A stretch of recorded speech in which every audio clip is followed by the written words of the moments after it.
News remembers the Pulse nightclub attack 10 years ago in Orlando with tributes to gay victims, when they should be warning you about your own safety on America's 250th anniversary, today on The 10th Man.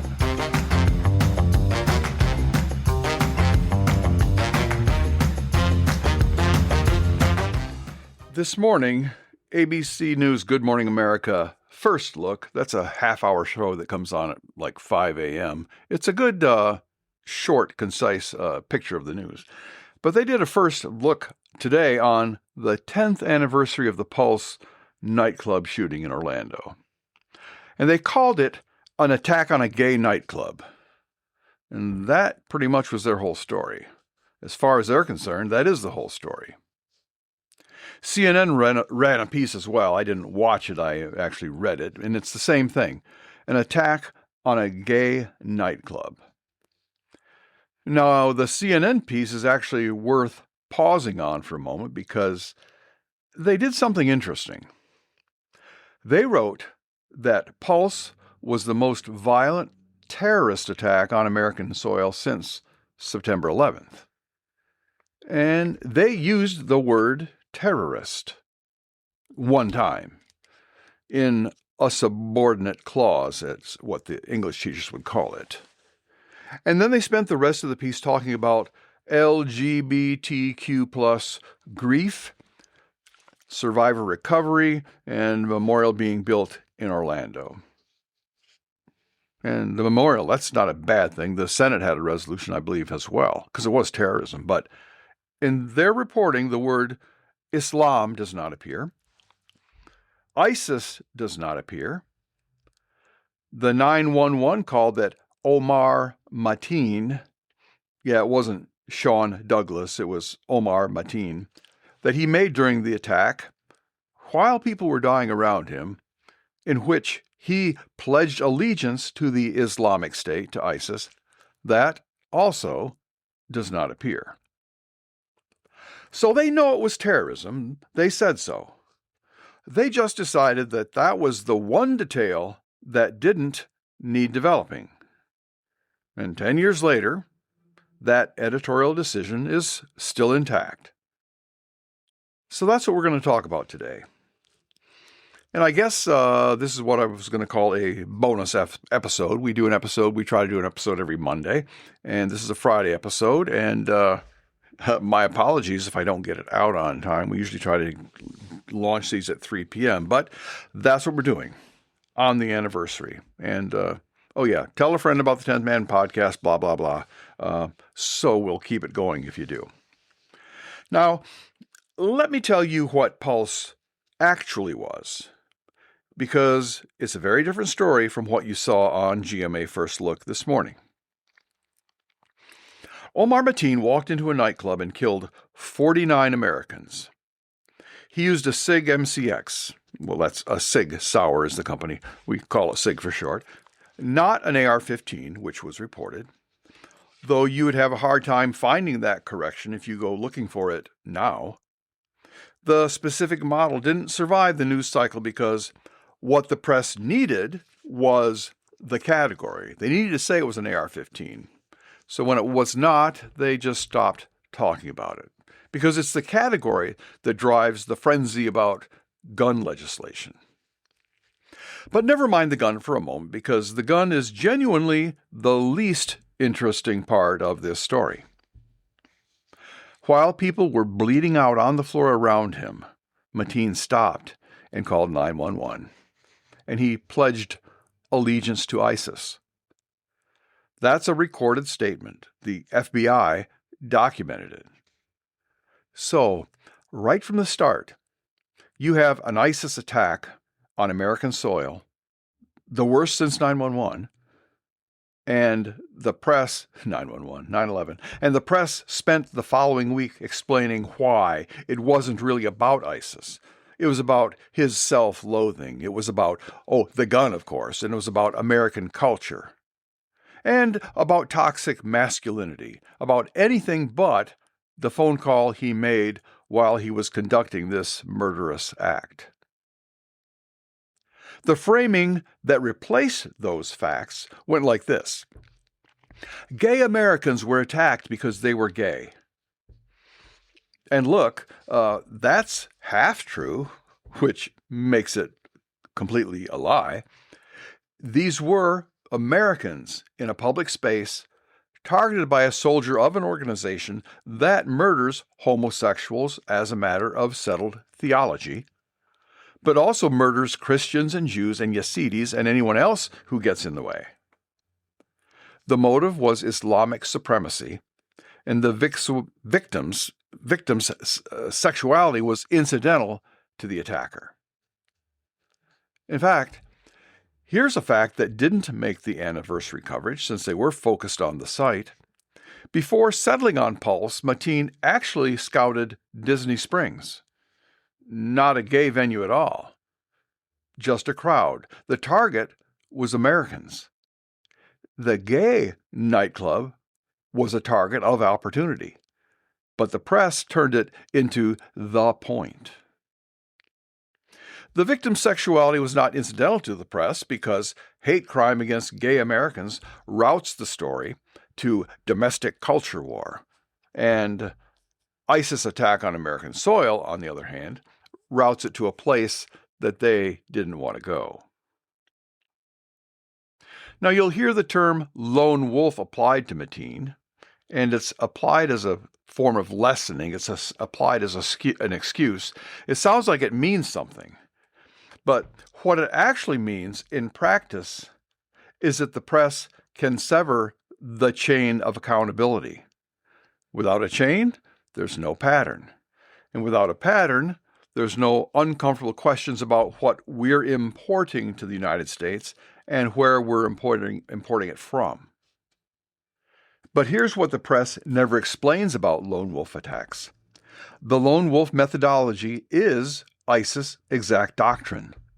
They designed it, they promoted it, they instructed sympathizers in the West to use whatever weapons they could, any weapon of opportunity, whether it be a car, a knife, or indeed a firearm, just to attack any crowd. So no coordination required, no operational contact needed, and then when an attack does happen, ISIS rightfully claims the attacker as their soldier, as they did in this case. That's not just opportunism, that's the mechanism working exactly as intended. Mateen wasn't a lone wolf who happened to like ISIS. He was ISIS's distribution model operating inside the United States. The franchise doesn't need a direct line to headquarters, and that's the whole point of the franchise. Because talking about that chain, here's the chain they never drew for you. Pulse was on June 12th. 32 days later, July 14th, Bastille Day, Mohamed Lahouaj Boulel drove a 19-ton truck through a crowd celebrating on the waterfront in Nice, France, and killed 86 people. It's the same franchise, the same playbook, and the same post-attack claim admission acknowledging him as one of their own from ISIS. Now, it's a different continent, a different weapon, but the same organization.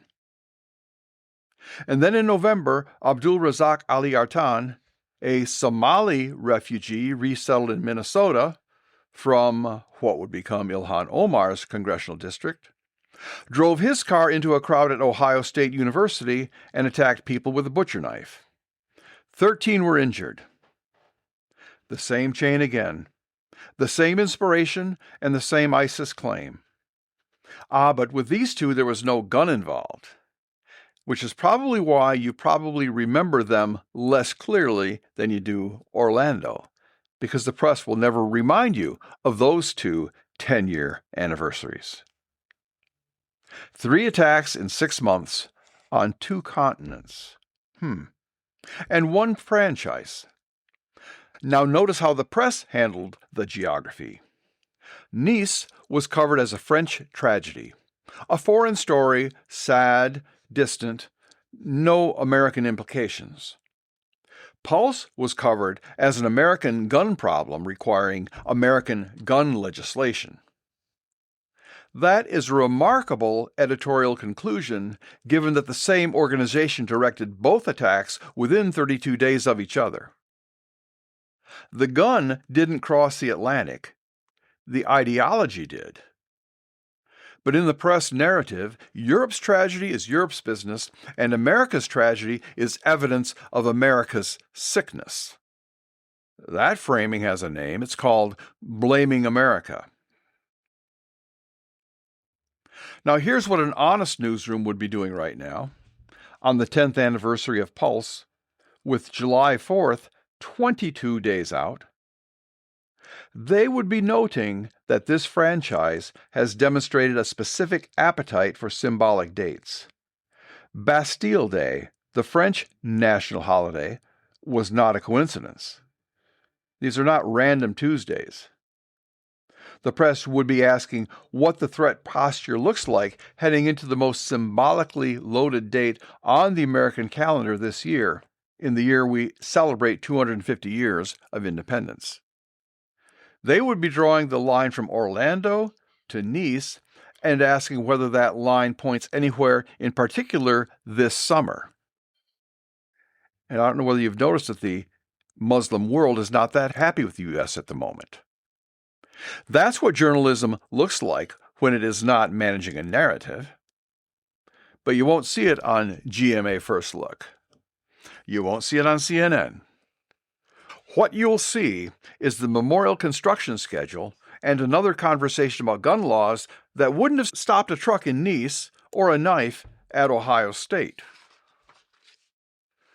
And that brings us to the anniversary this week of another event that you didn't see on GMA and won't. Because if the press is going to use Pulse to talk about who gets targeted in America and why, there's a parallel case 5 days earlier that belongs in that conversation. On June 7th, 2016, 5 days before Pulse, a drugged driver plowed his pickup truck into a cycling group called the Chain Gang on a rural highway outside Kalamazoo, Michigan. 5 people died and 2 others were injured. 4 of the dead were active Christians, 3 of them Catholic. This week, 10 years later, just a handful of survivors held a quiet memorial ride. Local Michigan television covered it, but there's no national story, no presidential statements, and no think pieces. Now ask yourself what would have to be different about those 5 people for Kalamazoo to be wall-to-wall national coverage today. If the Chain Gang had just happened to be a gay cycling club, you know the answer. The grief would be identical, the dead would be equally dead, but what changes is whether the victim identity is editorially useful. The press has a variable it runs every story through before deciding how much coverage it gets. And Kalamazoo didn't pass the test. Pulse did. And the difference between those 2 outcomes is not the tragedy, it's the narrative. What Pulse was, stated plainly, an ISIS franchise attack on American civilians by a domestic actor, executing ISIS-designed tactics within an ideological network that was simultaneously running operations in France and would run another one at Ohio State 5 months later. 10 years of anniversary coverage, and the burial of the real story is still intact. The Nice chain goes unmentioned. Ohio State goes unmentioned. Kalamazoo goes unmentioned. The lone wolf framing, improperly framed, stays in place because that way you don't have a pattern. And a pattern would require an answer to a question the press has decided just not to ask. And here's the full chain of accountability the press will not draw. Europe spent a century drawing borders across the Middle East, carving up peoples and tribes into nations that were never nations, creating the failed states and grievance cultures that incubate the ideology that produced ISIS. Then Europe imported that population instability directly into its own cities, allowed radical enclaves to form and fester, and watched the ideology metastasize inside its own borders. And then that ideology, born in Europe, crossed the Atlantic and killed Americans in Orlando. That's the chain. Europe made the mess. Europe exported the mess. But America got the body count. And the American press responded by demanding that Americans give up their guns. Not by asking what European immigration policy had to do with a nightclub in Orlando. Not by asking why a Somali refugee resettled in Ilhan Omar's Minnesota was consuming ISIS propaganda and driving into crowds at Ohio State. Not by drawing the line from European colonialism to European multiculturalism to European exported terrorism to American casualties. None of that. Just the gun. Always the gun. Because the gun is the one variable in this story that points at America, and pointing at America is what this press does.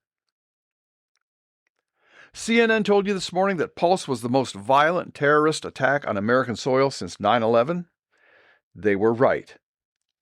And then they told you it was an attack on a gay nightclub and moved on to the memorial construction schedule. That is not journalism. That is narrative maintenance, and it is still running this morning, 10 years later, without a single correction. July 4th is 22 days away. The same franchise that chose Bastille Day chose it deliberately. Nobody in the mainstream press is going to tell you that, but now you've heard it from the 10th man. Thank you for listening.